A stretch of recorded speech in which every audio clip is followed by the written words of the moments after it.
Hello আসসালামু আলাইকুম। আজকে আমরা ফুটবল খেলতে যাচ্ছি বাহাটি শেরপুরে। আমরা প্রায় আধা ঘন্টা আমাদের কাঙ্ক্ষিত হেলিকপ্টারের জন্য অপেক্ষা করতেছিলাম। হঠাৎ করে দিকে আমাদের হেলিকপ্টার চলে আসে। এক এক করে সবাই আমরা হেলিকপ্টারের উপরে উঠে যাই।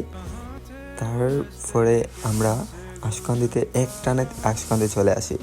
আসার পরে আমরা গাড়িতে অনেক মজা করছি আমাদের হেলিকপ্টারে। আমাদের সাথে আছিলেন আমাদের সায়েদ চাচ্চু, অনেকজন মজার মানুষ। উনি অনেক মজা করেছেন আমাদের সাথে গাড়িতে। আমরা সবাই হই হুল্লু করে মজা করে আমরা এখানে সবাই ছিলাম ভাই ভাতিজা। আমরা সবাই এই জায়গাতে একটু আনন্দ করি। এই যেই মানুষটা সায়েদ, তিনি আমার চাচ্চু, কিন্তু তিনিও একজন ফানি মানুষ। তিনি অনেক মজা করেছেন আমাদের সাথে। মজা করতে করতে আমরা চলে আসি নবীগঞ্জ বাজারে। নবীগঞ্জ বাজারে এসে দেখি আমাদের নবীগঞ্জ বাজারটি পুরা মিনি টমটমে ভরা। যে নবীগঞ্জ বাজার পার হতে আমাদের প্রায় 5 মিনিট লাগতো, সেই নবীগঞ্জ বাজার আজ আমরা প্রায় 45 মিনিটে ফের হয়েছি মিনি টমটমের কারণে। আর আজ প্রচণ্ড পরিমাণে রোদ থাকার কারণে প্রতিটা প্লেয়ার দুর্বল হয়ে যাচ্ছিল, ক্লান্ত। এক রোদ, এক জামের মাঝে অনেক গরম, এর মাঝে আমাদের হেলিকপ্টারে প্রায় 20 জনের মতো মানুষ ছিল। তারপরে সবাই এক এক করে বসে যায় আমাদের প্লেয়ার। তারপরে আমরা জাম ঠেলে আমরা আমাদের কাঙ্ক্ষিত বাহাটি শেরপুরের উদ্দেশ্যে রওনা দিয়ে আমরা গাড়ির মাঝে মজা করছি। মজা করতে করতে দেখি আমরা চলে এসেছি মাঠের কাছেই।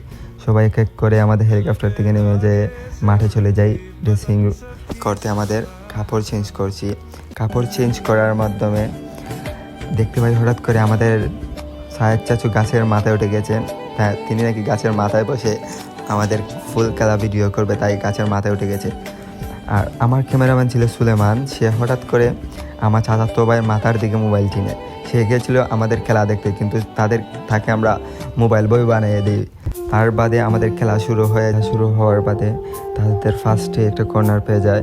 কিন্তু আমাদের আজকে ডিফেন্স লাইনটি খুব ভালো ছিল, কারণ আমাদের ডিফেন্সে আজকে আমাদের গ্রামের বড় বড় সব তারকা ছিলেন, যেমন নুরুল, শাকিল, মিজান, জামিল। তারা আজকে আমাদের ডিফেন্স লাইনটি একরকম তারা নিজের আওতায় ছিল। বল আমাদের এদিকে আসলে তারা বাহারে শ্যুট করার সময় পায় না। বাট হাফ টাইমের বাদে আমাদের মেইন ডিফেন্স শাকিল ইনজুরিতে পড়ে যাওয়ার বাদে আমরা অনেক একটু ভেঙে পড়েছিলাম যে আমাদের মেইন ডিফেন্স শাকিল ইনজুরিতে পড়ে যাওয়ার বাদে আমাদের ডিফেন্স লাইনটি কে সামলাবে। কিন্তু হঠাৎ করে দেখি আমাদের আরেকটা প্লেয়ার ছিল শহীদকে নিয়ে আমরা চিন্তা ভাবনা করি আমরা লাস্ট হাফ টাইমটা তাকে নিয়ে খেলবো।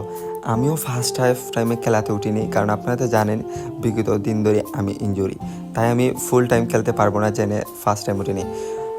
রেফারি